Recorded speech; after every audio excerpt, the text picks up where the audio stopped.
Hello, Facebook friends. I promise as always not to clutter up your newsfeed for too long, maybe 6 or 7 minutes. But I'm a little excited about this. We are going to, or at least I am going to be hosting a live stream every week on Facebook and on YouTube and on Google. And we actually have a sponsor.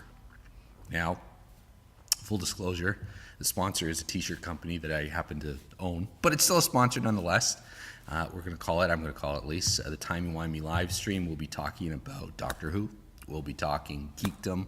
We'll be talking movies. And we'll be talking history in general every week, hopefully around this time, around 9:30 on a Sunday night. So hopefully we can bring some interesting little tidbits to your end of your weekend.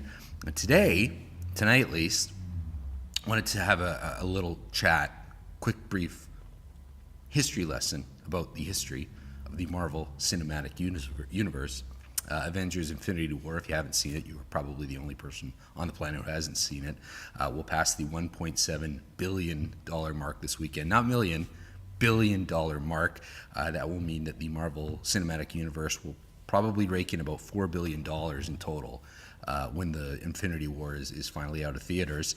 And that's remarkable. That's incredible for a number of different reasons, but not the least of which I think is that the characters that are driving the Marvel Cinematic Universe, Thor, Captain America, Iron Man, are not at all the characters that the Marvel Cinematic Universe producers wanted to feature in their films. In fact, these are the characters that are part of the MCU because they were the only characters that other film studios didn't want.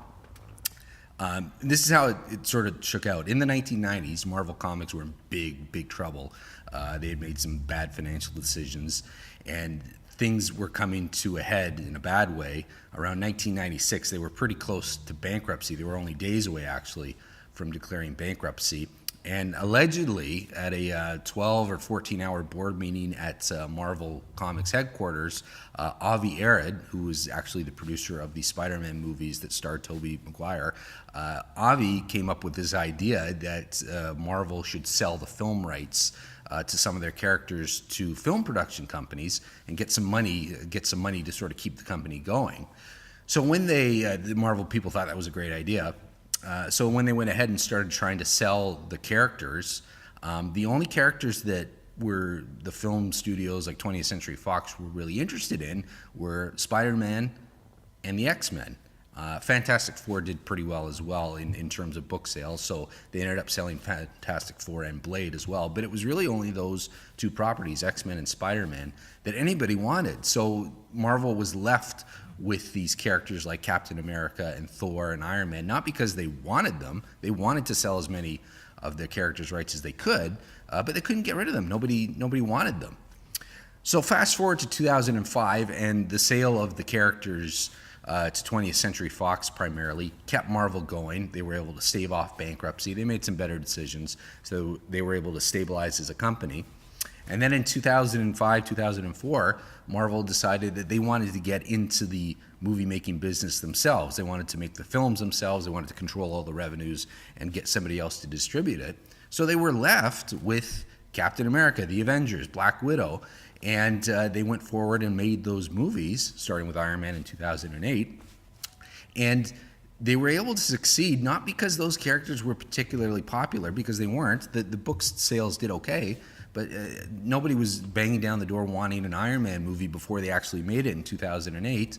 But they were able to replicate the experience of reading a comic book. If you're a geek like me, if you're a comic book collector, then you know part of the fun of reading a comic book is that the characters will cross over. The Avengers team up, the X-Men cross over with Spider-Man, and that fun experience had never been seen on screen before. And the Marvel Cinematic Universe brought that experience of reading comics onto the big screen, and it was fantastic, and it just blew up.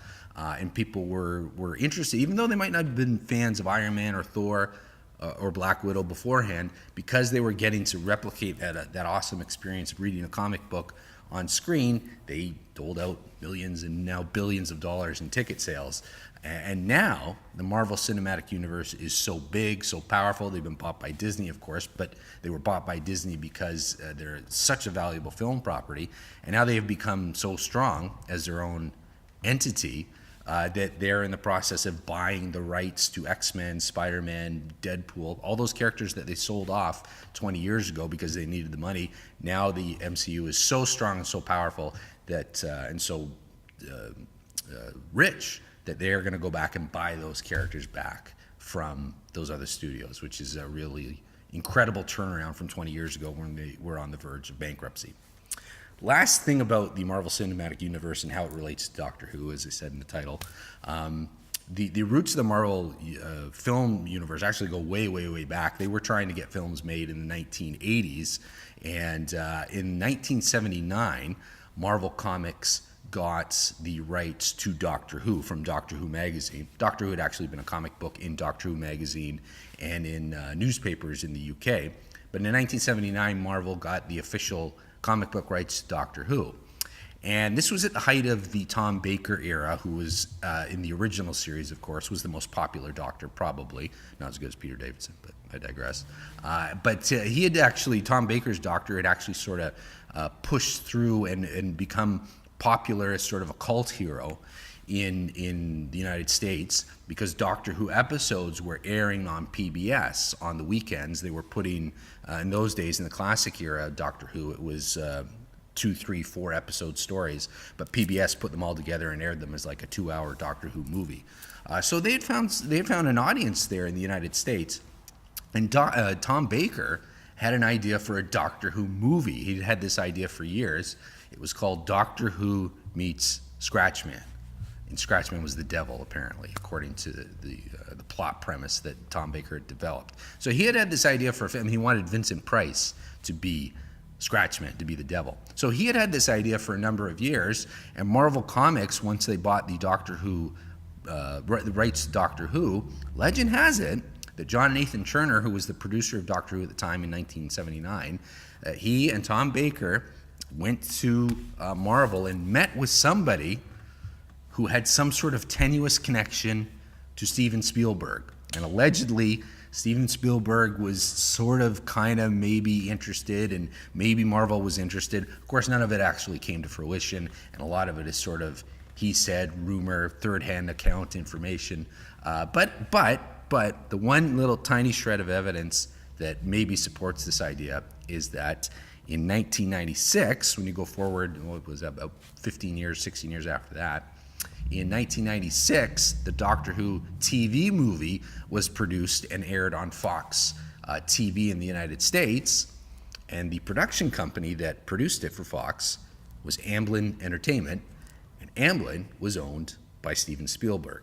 And allegedly, in the annals of the past, that meeting with the person who kind of knew Steven Spielberg had planted the seed of Spielberg's interest in Doctor Who, and that's what led to him sort of backing the idea of a Doctor Who TV movie, although he wasn't interested in doing a Doctor Who movie for Marvel Comics in the 1970s. But interesting little tidbits about the Marvel Cinematic Universe and the almost Doctor Who movie.